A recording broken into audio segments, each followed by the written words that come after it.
মামা আমি কি জ্বালাই পড়লাম রে। আজকে একটা ভিডিও ছেড়েছিলাম আমি, যে আমি ফেসবুক করি, সব কিছু করি। তা তোমরা দেখো আমি কখন কাজ করি, তো সব কাজ আমি করি। ওরে বাবা রে বাবা, সেই শুনি ছেলির আমার মুখ ফুলি গোসাই ঘর চলে এলো 7 তাড়াতাড়ি অফিস থেকে। দেখি তো আমি ভয় পেয়ে গেলাম, হেই মাই এইবার আবার কি হবে লো। তাড়াতাড়ি কেন বাড়ি চলে এলো। দেখি বাড়ি এসে বলে আমি রাঁধুম। আমি বললাম কেন গো, আমি রাঁধছি। বলে না না, একদিন দুদিন রান্না করো, একটু কাজ করো, তা আবার লোককে জানিয়েছো তুমি। আমি আজ অফিস করে এসে রান্না করবো।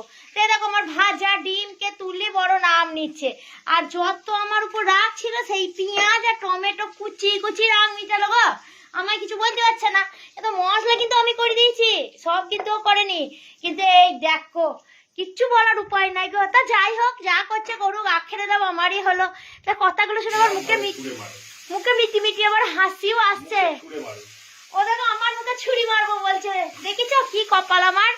লাও যা করে করুক গা, শেষ মেশ তো আমি একটু রেস্ট পেয়ে গেলাম।